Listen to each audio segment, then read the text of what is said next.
What if the fate of an entire nation was traded behind closed doors, and you never heard the full story? A stunning White House leak has just sent shockwaves through global media. Secret details have emerged from a tense meeting between former President Donald Trump and Ukrainian leader Volodymyr Zelensky, details that could rewrite the geopolitical map as we know it. Inside the Oval Office, Trump delivered a chilling ultimatum: accept Moscow's conditions or face utter destruction. The message was clear, cold, and left no room for illusion. This was not a negotiation. It was a verdict, and its consequences could reach far beyond Ukraine's borders. As international headlines erupted, the public was left with only fragments. Beneath the noise, the true stakes remained hidden. For the first time in years, Western support for Ukraine is no longer guaranteed. The alliance that Kyiv once relied on is showing deep cracks. If this truth stays buried, millions risk being caught off guard by seismic shifts. Economic collapse, spiraling currency values, and energy blackouts could all become part of daily life, not only in Eastern Europe, but across global markets. The future of entire nations is suddenly at stake, and yet most people have no idea what is being decided for them, out of sight. To understand the real impact of this leak, and why it is sending tremors through capitals from Brussels to Yerevan, we need to unravel what actually happened behind those closed doors, and why it matters right now. The answers lie in the shocking demands, the silent betrayals, and the ripple effects spreading through neighboring countries. Let's break down exactly what went on, and why the fallout could be felt by every one of us. Behind every headline is a maze of power plays. But what's really happening beneath the surface? A stunning leak from the White House has shattered official narratives, revealing a hidden confrontation that could reshape the very future of Eastern Europe. What was supposed to be a routine meeting between Donald Trump and Volodymyr Zelensky, focused on weapons negotiations, morphed into a high-stakes political showdown with consequences reaching far beyond any press release. Instead of offering support or compromise, Trump delivered a stark ultimatum: total capitulation. He dismissed all requests, demanding that Ukraine accept Moscow's terms, including giving up territory. The message was chilling and direct: if Putin wants, he will destroy you. For many, these words felt more like a verdict than a warning, ringing out in the White House with the weight of a new geopolitical reality. This wasn't just about military aid or diplomatic tactics. It was about forcing Ukraine into a corner. The demand for territorial concessions wasn't an empty threat, but a signal that the rules of the game had changed. For a country already battered by war, the prospect of surrendering land to Moscow is more than a political loss. It's an existential crisis. But as the political storm raged, another crisis was unfolding. The International Monetary Fund has introduced fresh demands, pressuring Ukraine to devalue its currency. Economists warn that this could tip the nation into financial collapse, triggering a wave of uncertainty that would hit pensioners, families, and small businesses first. The risk is not just economic pain, but a systemic unraveling. At the same time, Ukraine's energy grid is reaching a breaking point. This winter, up to 70% of the population could face rolling blackouts as infrastructure fails and foreign energy supplies fall short. Hospitals are relying on emergency generators, shops are running out of essentials, and families are bracing for cold, dark nights. This is not just a hardship. It's a struggle for survival. Meanwhile, the rest of Europe is watching in disbelief. European officials, who privately expected Trump to reaffirm strong Western support, have been left stunned by his new, uncompromising stance. Instead of unity, they are witnessing fractures in the alliance, an unexpected reality check that is sending shockwaves through Brussels and beyond. If we fail to recognize these shifting dynamics, we risk missing the early warnings of deeper crises, economic disaster, political betrayal, and the slow erosion of international solidarity. But these tensions are only the surface of a much larger, more dangerous divide, one that threatens to redraw the borders of power across the region. To truly understand what's at stake, we need to pull back the curtain and examine the forces and players quietly reshaping the world order as we know it. What happens when entire countries become nothing more than expendable pieces in a ruthless geopolitical chess game? Right now, Ukraine and Armenia are being pushed to the edge as global powers coldly trade their futures for political leverage. Behind closed doors, Ukraine is no longer treated as an ally, but as a simple bargaining chip, its security and sovereignty up for grabs. A bombshell leak from the White House reveals former President Donald Trump delivering a chilling ultimatum to President Zelensky: accept all of Moscow's demands or prepare for utter devastation. But Trump's hardline stance is not an isolated move. Analysts in Washington insist he is backed by a coalition determined to radically redraw the balance of power in Eastern Europe. This coordinated approach signals a new, transactional era, where old alliances are sacrificed for short-term gains. The markets have already sounded the alarm. In recent days, we've seen energy prices tumble sharply, reflecting growing instability and panic among investors. But for ordinary people, the consequences are far graver than stock tickers. Ukraine teeters on the brink of energy and financial collapse. Prices for basic goods are soaring out of reach, while blackout warnings become a grim part of daily life. Hospitals, schools, and vital services are shutting down, forcing families to scramble for survival in freezing conditions. The International Monetary Fund has issued a harsh ultimatum of its own. The currency must collapse before any new aid arrives. This means hyperinflation is no longer a distant threat, but a looming reality. People are watching their savings wither, and social unrest is simmering beneath the surface. As foreign support fades and demands grow harsher, the most vulnerable, pensioners, small business owners, and children, are left exposed to suffering. Meanwhile, Armenia faces its own crisis. In a dramatic pivot, the government is edging closer to the European Union, risking the breakdown of centuries-old ties with Russia. This move could undermine an already fragile regional stability, raising fears of new conflicts in the South Caucasus. Across the region, uncertainty breeds anxiety. Diplomatic fault lines are multiplying, with Budapest emerging as a surprise power broker. Hungary, once a peripheral player, now holds a key position in the ongoing negotiations. Quiet deals and backroom maneuvers in the Hungarian capital could redraw the map of Eastern Europe, all while the world's attention drifts elsewhere.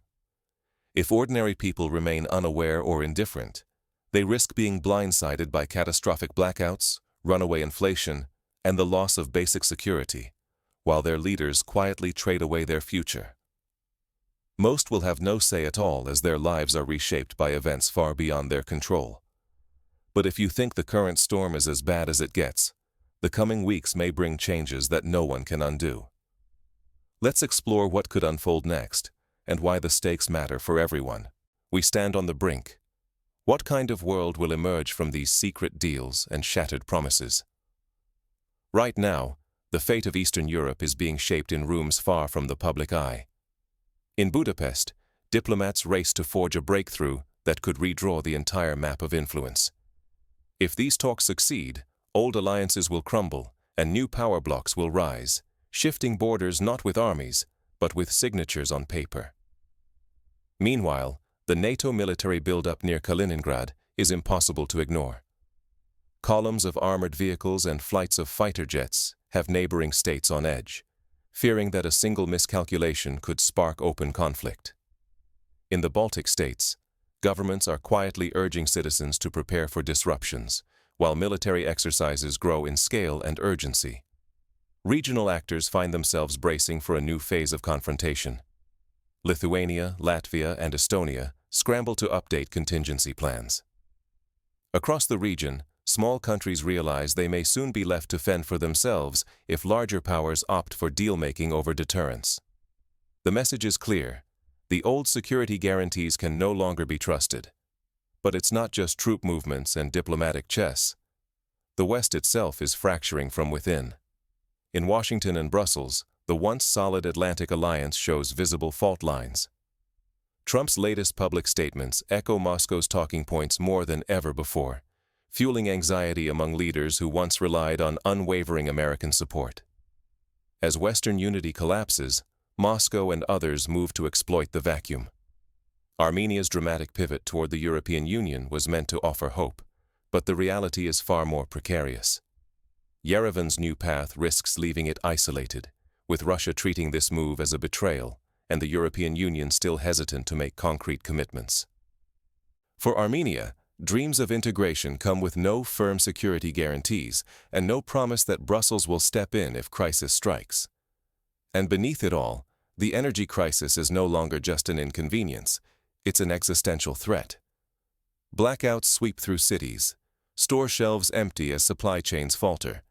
Hospitals scramble under emergency protocols, relying on backup generators that may fail at any moment. What started as rolling outages is now a battle for survival, with millions facing cold, hunger, and uncertainty. Failing to adapt to this perfect storm means ordinary people will pay the price, not just with discomfort, but with economic ruin, political chaos, and a humanitarian disaster that could reverberate far beyond these borders. But even in the eye of the storm, there are ways to endure, and actions people can take right now to protect themselves and their families. Let's explore practical strategies for surviving and even influencing this new era of uncertainty. When the world order shifts overnight, how can you protect your future and decode the true signals behind the noise? First, remember this: international support is always transactional. Country leaders may shake hands and promise aid, but those promises can vanish in a single meeting, leaving entire nations stranded. That's why self-reliance is not just wise, it's essential. Watch for economic warning signs. When you see the local currency rapidly dropping, hear about energy disruptions, or listen to government reassurances that sound just a bit too rehearsed. Be skeptical. These are red flags, not just headlines. Markets, currencies, and energy grids are often the first to reveal a coming crisis, long before leaders admit the truth. Major diplomatic shifts, like what we're witnessing in Ukraine and Armenia, almost always come at the expense of ordinary people. Leaders may sign deals in distant capitals, but it's families who pay the price, through lost jobs, higher bills, or blackouts that turn routine evenings into battles for basic comfort. Look at the hard lessons from Armenia and Ukraine. Both nations saw sudden political pivots toward new alliances, new promises, and unfamiliar partners. But the hope for quick rescue often leads to years of hardship. Real change is slow, and short-term deals can unleash long-term pain. Don't rely on official statements or a single news source. In turbulent times, every side has a narrative, and governments often downplay or deny the real impact on daily life. Seek information from multiple sources, local reports, international media, even conversations in your own community. Above all, community preparedness matters more than ever. Energy blackouts, inflation, or sudden policy changes hit hardest where people are isolated. Build networks with neighbors, stock up on essentials, and keep an emergency plan for your family's finances and safety. These practical steps can mean the difference between weathering a storm or being swept away by it. If you ignore these signals, if you assume it can't happen here, the risk is real. You could lose savings to a collapsing currency, see your standard of living plunge, or find yourself unprepared when crisis arrives at your door. In an age when alliances shift overnight, awareness and resilience are your best defense. So what should you do with this knowledge? And why is your attention more powerful than you think? Let's pull back the curtain on who really benefits from these crises and how your focus can shape the power dynamics behind global headlines. Will you watch the future unfold or help shape it? In moments like these, history is not just written by leaders behind closed doors. It is forged by the millions who refuse to be bystanders as their world is redrawn by distant deals and shifting alliances. This is not the time for passive acceptance. Every voice matters. Every insight you share can spark debate, awareness, and action. When we surrender to apathy, as the powerful quietly trade away nations for political convenience, we forfeit both our dignity and our security. The real risk is silence. By giving up our agency, we let economic collapse, energy crises, and sudden instability become our new reality. But when we stay vigilant and informed, when we question, comment, and keep each other alert, we become a force that governments can no longer ignore. Now, more than ever, it is crucial to resist the temptation to look away. Discuss these events, share this story, and demand transparency from those who claim to speak for you. The future is not inevitable. It is shaped by those who care enough to act. Choose to be among the people who question, who prepare, and who refuse to let history be written without them. In the shadows of great power games, your awareness is your shield, and your voice is your weapon. As the world teeters on the edge of a new order, remember, it is not too late to reclaim your place in the story. The next chapter depends on what you do next.